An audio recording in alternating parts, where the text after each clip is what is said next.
Hello, this is Sifu Kuttel, and welcome to Tai Chi at Home.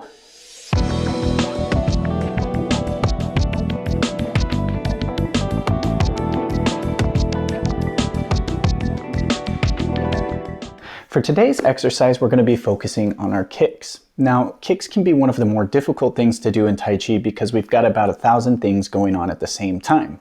We're trying to pay attention to bringing our hands up and out, we're trying to kick the leg out, and we're trying to balance on the other leg while we do it all very slowly.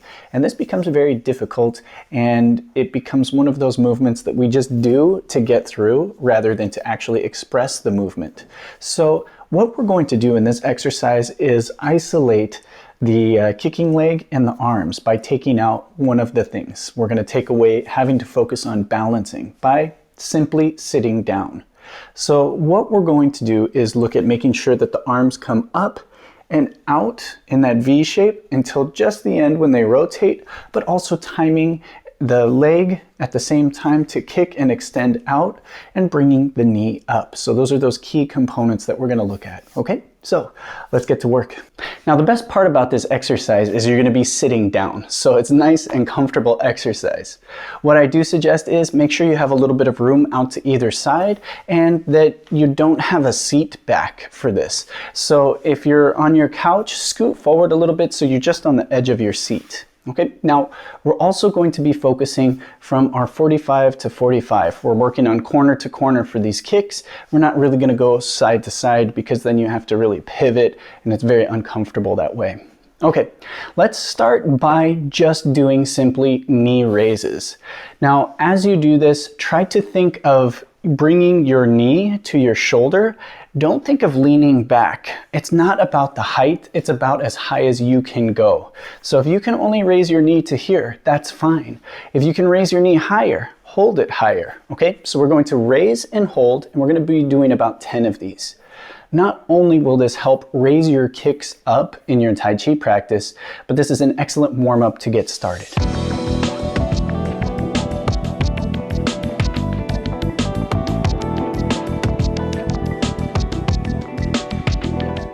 Now, once you get comfortable with that, after doing a couple of these knee raises, you should start feeling a little bit more warmed up and a little bit more loose in the body. Now let's focus on matching the timing with the hands. So this is going to be where we cross the hands before we open up and actually do the kick. So from here, we'll start with our palms on our knees, and this is where we're going to really get specific in pointing corner to corner. Now, if I'm raising my right knee, I'm going to bring my right hand on the outside, okay? So I'm going to raise up and cross, and then back down. Now with my left knee, and my left hand crosses on the outside. And again, raise and cross, raise and cross.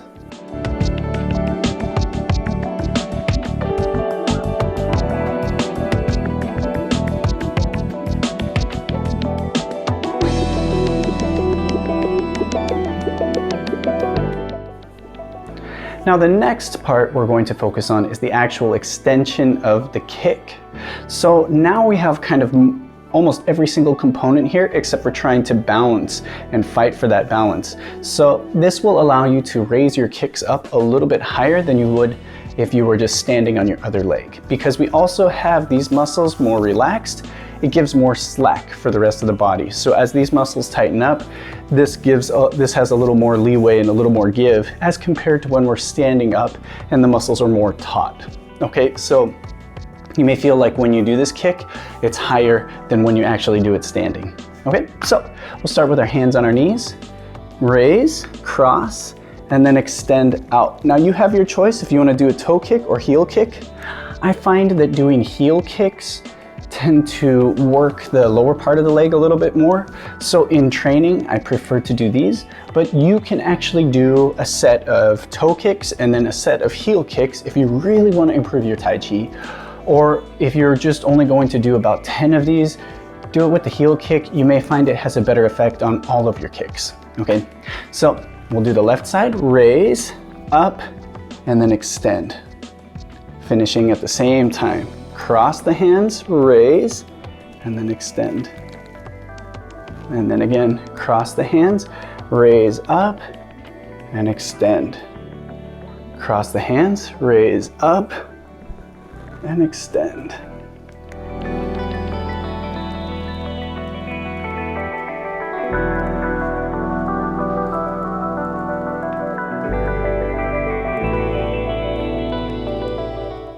Okay, so there you have it. Now, the nice thing is, this is a way for us to eliminate one huge part of stress and one huge part of our focus to put focus on other components of the kick.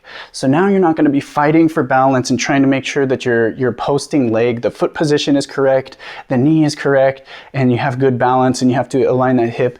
You don't have to worry about that. So now you can focus on the timing of the hands and raising the knee and then extending the kick.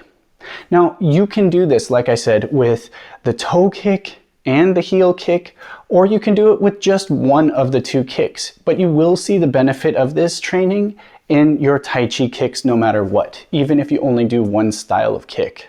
I would suggest, though, take the time to develop this. So do 10 a day, 10 knee raises, 10 knee raises with the hands crossed, and then 10 kicks outward. Do that 10 a day, every other day for an entire month, and then see how it improves your Tai Chi training. Because doing it one time is not going to have a big effect on your overall training, but doing it consistently over a routine is going to be a very, very positive effect for your Tai Chi training overall. Okay, so if you have any questions, drop a comment down below. Otherwise, make sure to hit that like button. And as always, be sure to subscribe. Thank you guys so much. I'll see you guys next time.